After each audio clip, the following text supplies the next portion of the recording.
ಗದಗದಲ್ಲಿ ಇಬ್ಬರು ಅಕ್ರಮ ಬಾಂಗ್ಲಾ ವಲಸಿಗರ ಬಂಧನ. ಗದಗದಲ್ಲಿ ಕಟ್ಟಡ ಕಾಮಗಾರಿ ಕೆಲಸ ಮಾಡಿಕೊಂಡಿದ್ದಂತ ಇಬ್ಬರು ಪೊಲೀಸರ ವಶಕ್ಕೆ. ನಕಲಿ ಆಧಾರ್ ಕಾರ್ಡ್ ಮತ್ತು ಪ್ಯಾನ್ ಕಾರ್ಡ್ ಅನ್ನು ಮಾಡಿಸಿಕೊಂಡಿದ್ರು ಆಸಾಮಿಗಳು.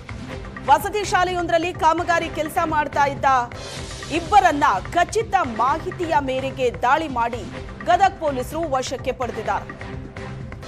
ಮೊಹಮ್ಮದ್ ಸಾಕಿಬ್, ಮೊಹಮ್ಮದ್ ದಿಲಾವರ್ ಹುಸೇನ್ ಬಂಧಿತರು.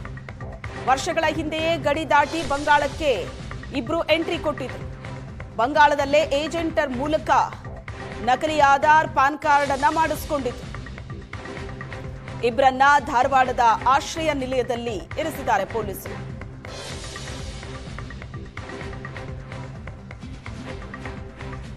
ಇಬ್ಬರನ್ನ ಪೊಲೀಸರು ವಶಕ್ಕೆ ಪಡೆದಿದ್ದಾರೆ. ಅಕ್ರಮ ಬಾಂಗ್ಲಾ ವಲಸಿಗರಿವರು ಕಳೆದ 1 ವರ್ಷದ ಹಿಂದೆನೇ ಭಾರತಕ್ಕೆ ಎಂಟ್ರಿ ಕೊಟ್ಟಿತ್ತು.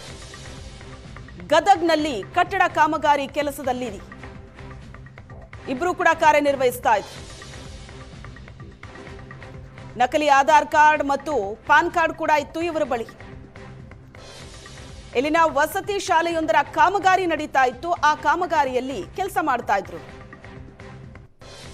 ಅಕ್ರಮ ಬಾಂಗ್ಲಾ ವಲಸಿಗರನ್ನ ಪೊಲೀಸರು ಬಂಧಿಸಿದ್ದಾರೆ.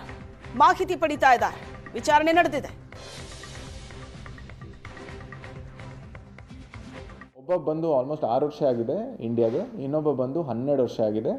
ಅವರು ಥ್ರೂ ರಾಜಶಾಹಿ ಡಿಸ್ಟ್ರಿಕ್ಟಿಂದ ಬಾರ್ಡರ್ ಮೂಲಕ ಅವರು ಫಸ್ಟು ಕ್ಯಾಲ್ಕಟ್ಟಾಗೆ ಬಂದು ಕ್ಯಾಲ್ಕಟ್ಟಾಲ್ಲಿ ಈ ಆಧಾರ್ ಮತ್ತು ಪ್ಯಾನ್ ಕಾರ್ಡ್ ಮಾಡಿಸ್ಕೊಂಡು ಆ ನಂತರ ಅಲ್ಲಿಂದ ಅವರು ಬೇರೆ ಬೇರೆ ಜಾಗಕ್ಕೆ ಹೋಗಿ ಕೆಲಸ ಮಾಡಿದ್ದು ಕಂಡು ಬಂದಿರುತ್ತೆ. ಸೊ ಅವ್ರ ಹತ್ರ ನಮಗೆ ಸಿಕ್ಕಿದ್ದು ಜಸ್ಟ್ ಆಧಾರ್ ಮತ್ತು ಪ್ಯಾನ್ ಕಾರ್ಡ್ ಇದೆ. ಅವರು ದುಡಿಬೇಕು ಅಂತ ಹೇಳಿ ಬಂದಿರೋದು. ಅಲ್ಲಿ ಆಪರ್ಚುನಿಟೀಸ್ ಇಲ್ಲದೆ ಇರೋ ಕಾರಣಕ್ಕಾಗಿ ಅವರು ಅಕ್ರಮವಾಗಿ ಈ ರೀತಿ ಬಂದಿದ್ದಾರೆ ಅಂತ ಹೇಳಿ ಅವರು ಒಪ್ಕೊತಾರೆ. ಅವರು ಹೇಳೋದು, ನಾವು ಇನಿಷಿಯಲ್ ಆಗಿ ಮಾತಾಡಿದಾಗ ಅವರು ನಾವು ಕಲ್ಕಟ್ಟಾದವರು ಅಂತಲೇ ಹೇಳ್ತಾರೆ.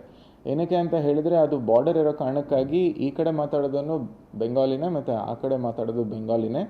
ಆಬ್ವಿಯಸ್ಲಿ ಅವ್ರದ್ದು ಭಾಷೆಯಲ್ಲಿ ಮತ್ತು ಡೈಲೆಕ್ಟಲ್ಲಿ ಒಂದು ಸ್ವಲ್ಪ ಡಿಫ್ರೆನ್ಸಸ್ ಇರುತ್ತೆ. ಸಬ್ ಕಾಂಟ್ರಾಕ್ಟರ್ ಬಂದು ಅಣ್ಣಿಗೆರೆಯವರು ಆಗಿರ್ತಾರೆ, ಅವರು ತೊಗೊಂಡಿದ್ದಾರೆ.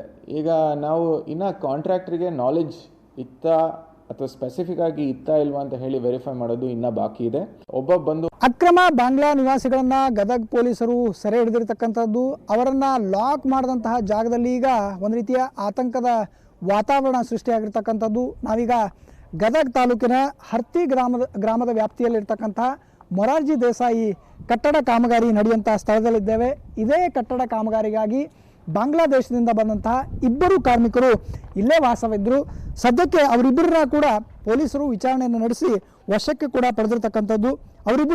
ಅವರ ಹೆಸರು ಸಾಕೀಬ್ ಮತ್ತು ದಿಲ್ವರ್ ಅಂತ ಹೇಳಲಾಗ್ತಾ ಇದೆ.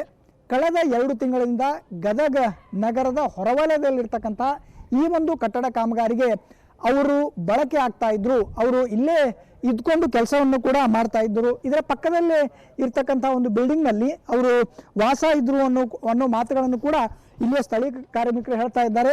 ಆದರೆ ಸ್ಥಳೀಯ ಕಾರ್ಮಿಕರು ಮಾತನಾಡಲಿಕ್ಕೆ ಕೂಡ ಒಂದು ರೀತಿಯ ಭಯಭೀತರ ಆಗ್ತಾ ಇದ್ದಾರೆ. ಈ ಬಗ್ಗೆ ಮಾತನಾಡಿದರೆ ಎಲ್ಲಿ ಸಮಸ್ಯೆ ಆಗುತ್ತೋ ಅನ್ನೋ ಆತಂಕ ಕೂಡ ಅವರಲ್ಲಿದೆ. ಹೀಗಾಗಿ ಕೆಲಸವನ್ನು ಬಿಟ್ಟು ಕೂಡ ಹೊರಗಡೆ ಅಡ್ಡಾಡ್ತಾ ಇದ್ದಾರೆ. ಅಂದರೆ ಸುಮಾರು 300ಕ್ಕೂ ಹೆಚ್ಚು ಕಾರ್ಮಿಕರು ಈ ಬಿಲ್ಡಿಂಗಾಗಿ ಕೆಲಸ ಮಾಡ್ತಾ ಇದ್ರು. ಸದ್ಯಕ್ಕೆ ಬೆರಳೆಣಿಕೆ ಕೆಲಸಗಾರರು ಮಾತ್ರ ಕಾಣಲು ಸಿಗ್ತಾ ಇದ್ದಾರೆ. ಅವರಲ್ಲಿನ ಆಂತರಿಕ ಕಚ್ಚಾಟದಿಂದ ಈ ವಿಷಯ ಬೆಳಕಿಗೆ ಬಂದಿದೆ ಅನ್ನೋ ಮಾತನ್ನು ಕೂಡ ಇಲ್ಲಿಯ ಕಾರ್ಮಿಕರು ಹೇಳ್ತಾ ಇದ್ದಾರೆ. ಆದರೆ ಕ್ಯಾಮ್ರಾ ಮುಂದೆ ಬರಲಿಕ್ಕೆ ಕೂಡ ಅವರು ಆತಂಕ ಪಡ್ತಾ ಇದ್ದಾರೆ. ಬಾಂಗ್ಲಾದೇಶದಿಂದ ಕೋಲ್ಕತ್ತಾದಿಂದ ಬೆಂಗಳೂರಿಗೆ ಬರುವ ಮುನ್ನ ಆಧಾರ್ ಕಾರ್ಡ್ ಕೂಡ ಇವರು ಮಾಡಿಕೊಂಡಿದ್ರು. ನಕಲಿ ಆಧಾರ್ ಕಾರ್ಡ್ ಮತ್ತು ಪ್ಯಾನ್ ಕಾರ್ಡ್ ಕೂಡ ಇವರಿಬ್ಬರ ಬಳಿ ಇತ್ತು ಅನ್ನೋ ಆಘಾತಕಾರಿ ವಿಷಯವನ್ನು ಕೂಡ ಪೊಲೀಸರು ರಿವೀಲ್ ಮಾಡಿರ್ತಕ್ಕಂಥದ್ದು. ಸದ್ಯ ಈ ಇಬ್ಬರನ್ನ ಧಾರವಾಡದಲ್ಲಿ ಇಡಲಾಗಿದೆ. ಇಬ್ಬರನ್ನ ಡಿಪೋರ್ಟ್ ಪ್ರಕ್ರಿಯೆ ಈಗಾಗಲೇ ಆರಂಭ ಆಗಿದೆ. ನಂತರ ಇವ್ರನ್ನ BSF ಕೂಡ ಹಸ್ತಾಂತರ ಮಾಡ್ತೇವೆ ಅನ್ನೋ ಮಾತನ್ನ ಪೊಲೀಸ್ ವರಿಷ್ಠಾಧಿಕಾರಿಗಳು ಮಾಹಿತಿಯನ್ನ ನೀಡಿರ್ತಕ್ಕಂಥದ್ದು. ಗದಗದಿಂದ ಕ್ಯಾಮ್ರಾ ಪರ್ಸನ್ ಲಿಂಗರಾಜ್ ಜೊತೆ ಗಿರೀಶ್ ಕಮಾರ್.